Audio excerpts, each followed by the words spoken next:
Hey everyone, welcome back to the channel. In this video, I'm going to quickly go over how to get access to the Gauntlet, including the keys and where the Gauntlet is itself on the map. So this is the screen you'll see when you boot up Diablo 4 for the first time since the Gauntlet's been out. Talks about gaining the proofs of might so that you can level up your score, try to get on the leaderboard, and try to get that highest rated seal that you can get for your character. Also talks about the start and end date for each Gauntlet weekly, so on each week it's going to close on Tuesday 8 a.m. Pacific time, and it'll reopen 2 hours and 15 minutes later at 10:15 a.m. Pacific time. So let's get right into the game.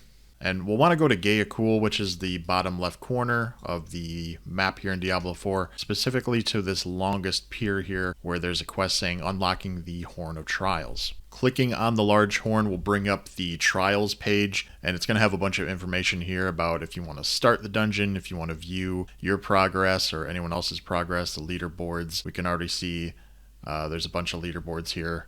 Lurkin is #1 sorcerer in the world apparently right now.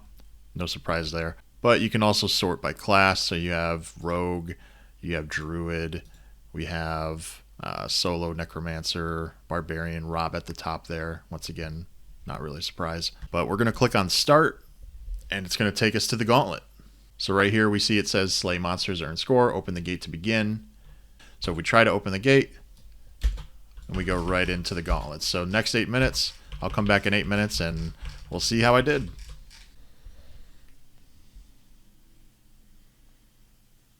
Okay, so I just completed my second playthrough, ended up getting 286,000. One thing I noticed with the runs here is you're going to have an empty map the first time you run this, but each time you play this, it's going to keep this map. So even though I never went over to this corner of the map during my second run, since I went over here in my first run, you can see that it still has pillar approving available, it still has a locked chest, because I didn't even go to this corner of the map when I just did this run. This is how you can get better each time. You can strategize what you're going to do. You see the bottom right corner has just all these different chests that you can open, and this is going to be the same map for the entire week. So for this whole first week of the Gauntlet, this is what the map looks like. So this is where you can kind of strategize. Do I want to just go up here, go around here, get some of the items up here, so then when I get down to the bottom right corner, I'm going to have all the iron keys to open up all these chests. So after we're done in this area, and you don't keep any iron keys that you have, so you'll either drop them, or if you want to open up a locked chest, there's nothing inside of them. So either way, you're going to lose them at the end of when you leave this Gauntlet. And then you appear right here, click on the Horn of Trials again. Now if we go to leaderboards, we go jump to me. Oh wow, and Lurkin's not even top 10 anymore.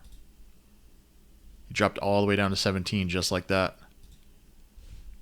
Me, on the other hand, I'm all the way down to 479. So even though you can see that I'm ranked 479, I've still already hit the worthy sigil, or the worthy seal. So you don't have to be super sweaty, super good, super try hard to get these rewards at the end of it. I was going to end the video on that second run, but I decided I wanted to go back and get a better rank. And what I did was watch through the old videos that I recorded and made this little map layout. Hopefully it's helpful to everyone else. And I'm pretty sure this is 100% accurate. I don't think I missed anything, just to kind of help myself and help others plan out their own little playthrough when they're doing the Gauntlet. So we can see here that each of these red dots is going to be a boss. It's a little boss room.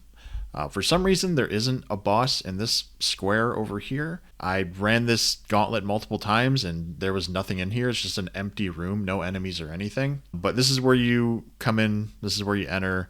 The Tomb Lord's right here. He drops a lethal shrine. There's a Blood Bishop that drops an artillery shrine. And this is where all the chests are. But there's really nothing in this whole section of the map right here. We got 2 elites that drop keys, but Everything else is pretty much in this top left corner section. Another thing that you'll notice is that every shrine that has an icon on the map is a revived shrine. The score ones don't show up until you get close enough to them in the map. Same with the elites that have keys, they'll show up as a little icon on your map. So then once you know the layout, this is the score I got at the end of my 4th run. And that's partly because the more you play the Gauntlet, the better you're going to know the layout. But also because since I pinned out where everything was, now I know a more optimal route than just running around and zigzagging all over the place. But that's going to do it for this video. Hopefully this information was helpful, at the very least the map layout that I drew out. Good luck in the Gauntlet, and I will talk to you soon.